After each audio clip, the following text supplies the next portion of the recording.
तो क्या महाराष्ट्र में महाविकास अघाड़ी के बीच अब टूट देखने को मिल सकती है? सवाल इसलिए उठने लगे हैं क्योंकि जो नतीजे निकलकर सामने आए हैं इसके बाद महाविकास अघाड़ी में लगातार टेंशन का माहौल देखने को मिल रहा है। खास करके अगर हम उद्धव की बात करें तो वो कांग्रेस को हार का जिम्मेदार ठहराते हुए नजर आ रहे हैं।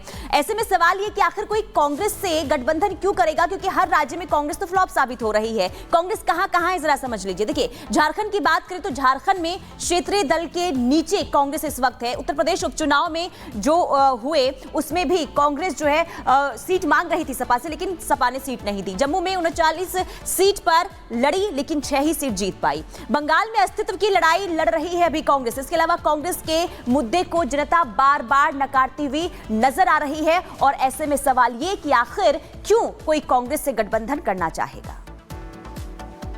और अब संभल की बात करेंगे। संभल जामा मस्जिद विवाद 2 मोर्चों पर लड़ा जा रहा है। एक तो कोर्ट है, दूसरा सियासी मोर्चे पर, जहां सुप्रीम कोर्ट की तरफ से मुस्लिम पक्ष को हाई कोर्ट भेज दिया गया है। वहीं समाजवादी पार्टी पीड़ित परिवार से मिलने की लगातार जिद पर अड़ी हुई है, लेकिन प्रशासन की तरफ से किसी भी तरीके के सियासी पर्यटन को मना कर दिया गया है, उस पर रोक लगा दी गई है। ऐसा लगता है कि यह विवाद अभी हाल फिलहाल थमने वाला नहीं है। रिपोर्ट आपको दिखाते हैं।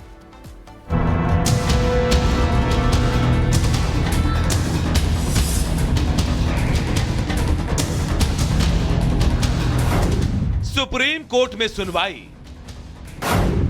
अब हाई कोर्ट में लड़ाई, सियासी पारा भी हाई, प्रशासन ने पाबंदी लगाई।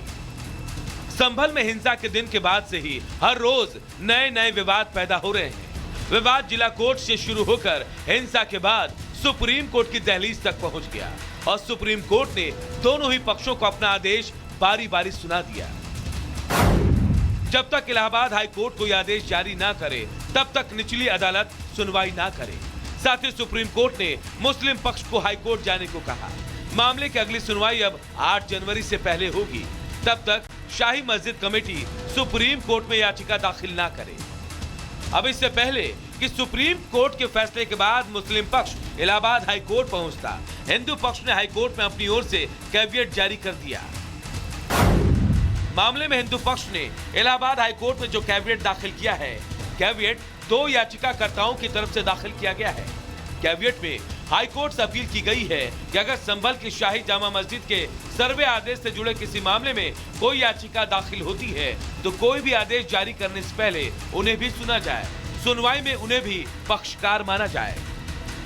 यानी अब सबकी निगाहें इलाहाबाद हाई कोर्ट पर टिक गई है, लेकिन इस विवाद में सियासत की टेढ़ी निगाह भी बनी है। सियासत बार बार घूम फिर कर अपना ध्यान कोर्ट के बजाय संभल पर केंद्रित कर रहा है। समाजवादी पार्टी ने संभल जाने का ऐलान कर दिया और कहा कि संभल हिंसा की रिपोर्ट तैयार करके अखिलेश यादव को सौंपा जाएगा। सपा के इस प्रतिनिधि मंडल में यूपी विधानसभा के नेता प्रतिपक्ष माता प्रसाद पांडे, यूपी विधान परिषद के नेता प्रतिपक्ष लाल बिहारी यादव, साथ ही यूपी प्रदेश अध्यक्ष श्याम लाल पाल, सांसद हरेंद्र मलिक, रुचि वीरा, इकरा हसन भी शामिल हैं।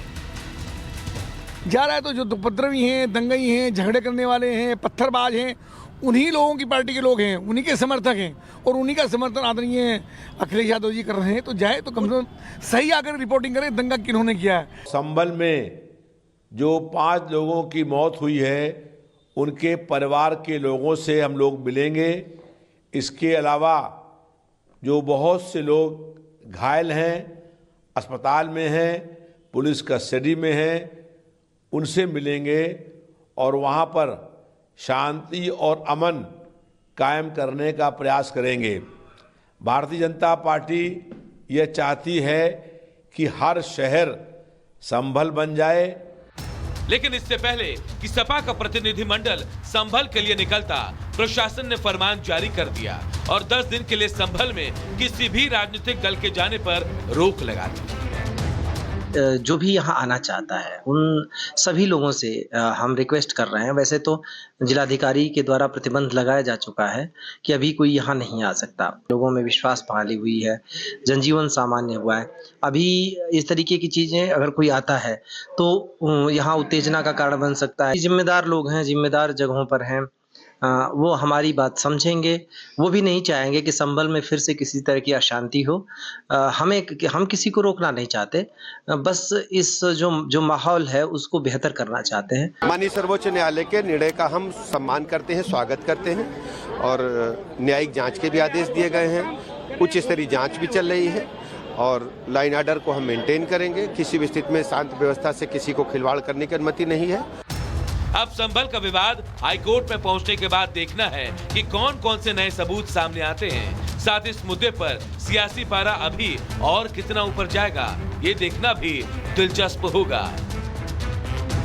Bureau report, Republic Bharat. तो जो विवाद चल रहा है उसमें कई सवाल खड़े हो रहे हैं। सवाल ये कि क्या ये जो मैप आप देख रहे हैं ये हरिहर मंदिर के सबूत हैं, क्योंकि संभल के 1100 साल पुराने नक्शे में बड़ा दावा किया गया है। नक्शे में जामा मस्जिद को हरिहर मंदिर बताया गया है। हरिहर मंदिर, हवन कुंड, यज्ञ कूप का जिक्र है। आप देख सकते हैं इस मैप के जरिए कि ये यज्ञ कूप है और हवन कुंड भी यहाँ पर है। यज्ञ कूप, कल्की मंदिर, शिव मंदिर का भी दावा किया गया है। ये जो हम मैप दिखा रहे हैं इसमें ये सारी चीजें आप देख सकते हैं। शनि कूप, विष्णु कूप, कृष्ण कूप, वायु कूप भी यहाँ पर मौजूद हैं। अशोक कूप, पंचाग्नि कूप का भी नक्शे में जिक्र किया गया है। ये नक्शा जो आप आपको दिखा रहे हैं, पाप मोचन, मृत्युंजय कूप, शंख माधव की भी बात की गई है। देखिए किस तरीके से यहाँ पर सूर्य कुंड है, भागीरथी है, शिव मंदिर है, यज्ञ कूप है। विक्रम संवत 987 के नक्शे से हिंदू पक्ष का ये दावा किया गया है। कहां से ये दावा आया है ये भी आपको बता रहे हैं। नक्शे में पूरे संभल जिले को दिखाया गया है। नक्शे में संभल के 68 तीर्थ स्थलों का भी जिक्र किया गया है। साथ ही 19 कूप यानी कुओं का भी जिक्र किया गया है। साथ ही आपको बता दें कि जो ये अलग अलग इस मैप में आप देख रहे हैं वो कई दावे करते हैं। दावा है कि एक कुआं शाही जामा मस्जिद में मौजूद है, जो पहले श्री हरिहर मंदिर हुआ करता था। मंदिर को बाबर ने तुड़वाया और तुड़वाकर मस्जिद बनवाई थी। कुओं का भी जिक्र इसमें किया गया है। तो किस तरीके से ये आपको बता रहे हैं कि क्या क्या दावे किए जा रहे हैं। और आगे बढ़ते हैं और 2 मिनट में भारत देखेंगे।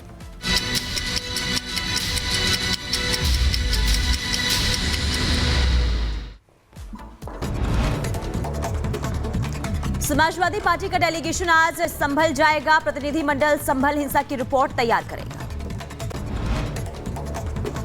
संभल में किसी भी राजनीतिक पार्टी के आने पर पाबंदी है। संभल प्रशासन से रोक लगाने की मांग। रायबरेली में संदिग्ध परिस्थितियों में होटल में लगी आग, फायर ब्रिगेड ने कड़ी मशक्कत के बाद आग पर काबू पाया। मैनपुरी में तेज रफ्तार का कहर, फूड पेट्रोलिंग कर रहे 4 पुलिसकर्मी घायल हो गए। और आपको बता दें कि पुलिसकर्मियों को टक्कर मारी जिससे पुलिसकर्मी घायल हुए। महोबा में ट्रैक्टर पलटने से 2 लोगों की मौत हुई है। ट्रैक्टर पलटने से ड्राइवर और किसान की मौत हुई है। खेत की जुताई पर वापस लौटते वक्त हादसा हुआ। रायबरेली में गिट्टी से लदा ट्रक दुकान में घुसा, लाखों का नुकसान हुआ है। हादसे में ड्राइवर गंभीर रूप से घायल। मुजफ्फरनगर में शॉर्ट सर्किट की वजह से कोल्हू में आग लग गई। फायर ब्रिगेड ने आग पर काबू पाया। उत्तर प्रदेश के कुशीनगर में शिल्पा शेट्टी और राज कुंद्रा मामले में ईडी का छापा। मनी लॉन्ड्रिंग मामले को लेकर ईडी की टीम कर रही है पूछताछ। अंबेडकर नगर में झोला छाप डॉक्टर ने ली एक और जान। इंजेक्शन लगाने के बाद मरीज की हुई मौत। मृतक के परिजनों ने किया प्रदर्शन। बागपत में बारातियों ने मचाया हुड़दंग। ग्रामीणों ने बारातियों की जमकर पिटाई कर दी।